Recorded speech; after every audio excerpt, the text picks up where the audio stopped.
On va parler aujourd'hui des cryptes psychiques et des fantômes du psychisme. Pour nous accompagner aujourd'hui, on va avoir Clara qui est avec nous. Bonjour Clara. Bonjour, je m'appelle Clara, j'ai 35 ans. Il y a 2 ans, je suis allée voir un psy. J'en pouvais plus, j'étais vraiment à bout. Je lui ai raconté ma vie, on comprenait pas du tout d'où venait mon problème. C'était un véritable enfer. J'avais des symptômes hyper gênants. Bah tiens, la propreté, c'était vraiment un truc de dingue. Je voyais de la saleté partout. Je passais l'aspirateur, j'avais beau le passer, le repasser, je voyais toujours de la saleté. C'était plus fort que moi, il fallait que je le fasse. J'y passais toute mon énergie, des heures entières à traquer la poussière dans tous les coins. Et ça s'arrêtait pas au ménage. Il fallait que mon corps soit nickel. Je prenais une douche brûlante tous les jours. Je me frottais aux gants de crin jusqu'à ce que ma peau soit rouge écarlate. Ça me brûlait. J'avais une espèce de force qui me poussait à me frictionner avec de l'alcool à 70. J'avais des insomnies. Et quand je m'endormais enfin, j'étais réveillée par des cauchemars morbides, hyper violents. Résultat, le lendemain, j'étais crevée. Et puis, il y avait les phobies. Mon psy m'a dit que j'en avais plusieurs. La peur de la foule, la peur des hommes, la peur d'être touchée, la peur d'être laissée seule quelque part. J'avais même peur d'aller toute seule aux toilettes. Et aussi, j'avais un autre problème. J'arrivais pas à faire confiance aux autres. J'avais même confiance en personne. Et on va pas se mentir, question sexualité, c'était le désert dans ma vie. Déjà, je supportais pas qu'on me touche. J'avais l'impression qu'on m'arrachait la peau. Ensuite, un type sur moi, j'avais l'impression d'étouffer. Et donc, les quelques rapports sexuels que j'ai eus, c'était à chaque fois ivre-morte. Il fallait que je me fracasse la tête à chaque fois. Mon psy, il dit que c'est une conduite dissociante. Donc voilà, en gros, c'était ça le tableau de ma vie, avant qu'on découvre ma crypte. Les notions de fantômes et de cryptes psychiques ont été développées par Nicolas Abraham et Maria Torok en 1978. Avec les cryptes psychiques, on est à l'endroit du travail de l'inconscient, c'est-à-dire que quelque chose de l'ordre du secret d'une génération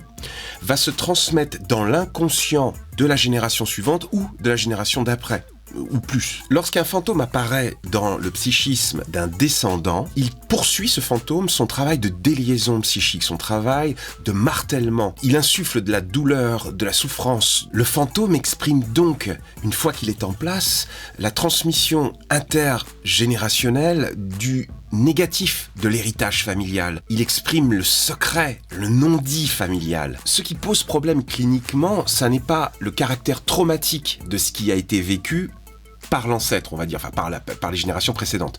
C'est plus le fait que ça n'a pas été élaboré. Le psychanalyste René Caes va parler, quant à lui, de transmission négative, une sorte d'objet inclus dans le psychisme, un corps étranger dans le psychisme de l'enfant. L'auteur Alberto Heger, quant à lui, parle plutôt d'objets transgénérationnels, quelque chose qui suscite dans les générations suivantes fantasmes. C'est-à-dire que les générations suivantes peuvent avoir des identifications à un ancêtre, à une personne qui a vécu avant eux dans la famille. Dans tous les cas, j'aime retenir l'idée de Torok et Abraham, qui est que l'événement qui n'a pas pu être introjecté dans la génération suivante se retrouve donc sous forme d'inclusion dans le moi, on l'a déjà dit, et que c'est là où le travail du fantôme se met à l'œuvre. Abraham explique alors que le fantôme qui revient hanter est le témoignage de l'existence d'un mort enterré dans l'autre. On peut dire alors que le fantôme est un manque à parler, ou, comme le dit l'auteur Didier Dumas, un impensé généalogique. Le fantôme, quelque part, il sort de la crypte pour venir hanter le psychisme de la personne, pour venir palpiter, pour venir rappeler que quelque chose là existe et qu'il y a nécessité d'un deuil, d'un dénouement, d'aller à la rencontre de cette crypte, c'est-à-dire d'aller dénouer, d'aller déconstruire tout ce qui se cache à l'intérieur pour comprendre ce qui s'est joué, ou du moins reconstruire un roman familial à l'endroit du silence. Compte tenu des symptômes de Clara, le psy, à un moment donné, était tenté de proposer que Clara ait subi dans son enfance ou à un moment donné de sa vie un viol. Mais une autre piste a été ouverte par le psy, c'était d'explorer quand même certaines zones d'ombre qui subsistaient dans le roman familial exprimé par Clara. En interrogeant certains membres de la famille, il apparaît qu'il y a quelque chose de bizarre qui tourne autour de la mère de Clara. Clara est alors confrontée à un mur du silence, une sorte de chape de plomb. Une véritable bataille se met à l'œuvre entre Clara et ses tantes pour obtenir des informations. Elle en obtient enfin quelques-unes par morceaux. Il semblerait que son grand-père maternel, donc le père de sa mère, était un homme très violent qui aurait abusé sexuellement de certaines de ses filles et donc de sa mère, de la mère de Clara. Dans son travail de mise à jour de la crypte, Clara a aussi pu déceler qu'il y avait des doutes qui planaient sur les circonstances de la mort de son grand-père. Il est mort dans un incendie de la maison familiale avant qu'elle-même ne naisse, Clara. Le grand-père aurait été retrouvé mort dans des circonstances finalement non expliquées à ce jour et il a été retenu la thèse de l'accident dans les années 60. Clara, quant à elle, a décidé de réécrire le roman familial de la façon suivante. Pour elle, l'un des protagonistes de la famille aura tué le grand-père tyrannique pour mettre fin aux abus qui avaient lieu dans cette maison. Clara a donc pu valider avec son psy qu'une crypte s'était créée à cette époque quand sa mère a décidé de ne jamais parler des viols qu'elle avait subis de la part de son propre père et puis du fait que cet homme a été retrouvé carbonisé dans des circonstances très bizarres dans la maison familiale. Alors qu'on se le dise, il n'y a pas de magie autour du fantôme. Le fantôme, il n'est pas psychiquement intégré par l'enfant naturellement. Il y a bien une transmission qui se fait, et ça se fait dès le plus jeune âge, à travers les attitudes, à travers donc les gestes de la relation mère-enfant, puis parents, plus largement, entourage et l'enfant. Tous les non-dits, tout ce qui se met en place autour du secret passe à travers la gestuelle, à travers les attitudes donc des parents. Et puis ensuite, il y a le langage.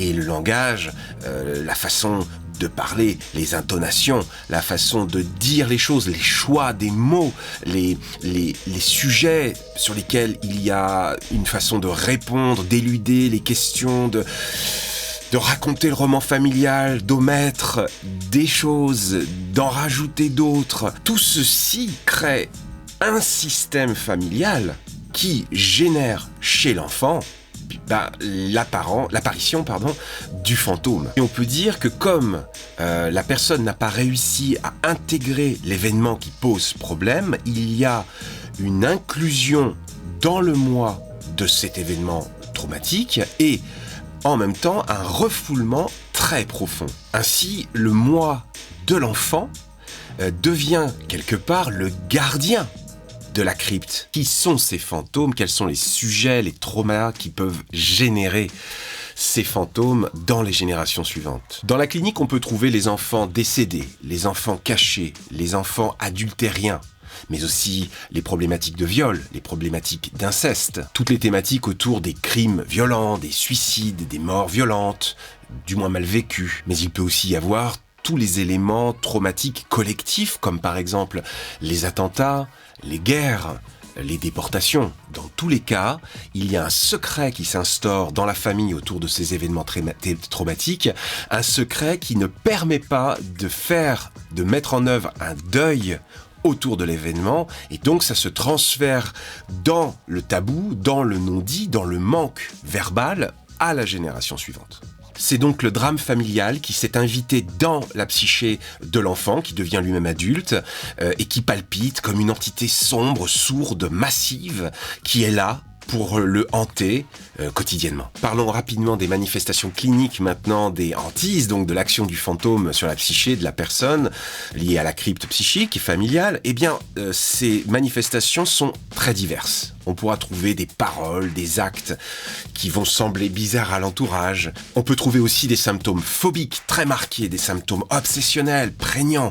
On peut trouver des symptômes psychopathiques ou psychosomatiques, voire, dans certains cas, psychotiques. Ce qu'il faut quand même retenir au niveau clinique, c'est que l'événement impensable génère des symptômes qui n'ont pas de sens. Il y a un non-sens. Il y a un sentiment de vide, d'innommable. Voilà, j'espère que cette thématique de la crypte psychique et du fantôme, donc qu'on a pu voir dans cette vidéo, pourra vous intéresser et peut-être aider quelques personnes à prendre conscience que peut-être quelque chose de cet ordre existe aussi dans leur famille et que ça peut-être éclairer certains symptômes ou certaines angoisses qui sont à l'œuvre dans leur vie quotidiennement et qu'ils ne savent pas du tout appréhender. Il me reste maintenant à remercier la chaîne Zayurbex qui a fait un super travail de collaboration sur cet épisode pour venir proposer les dessins et les animations que vous avez vus autour de Clara. Merci à tous d'avoir suivi cette émission, je vous dis à très bientôt, salut!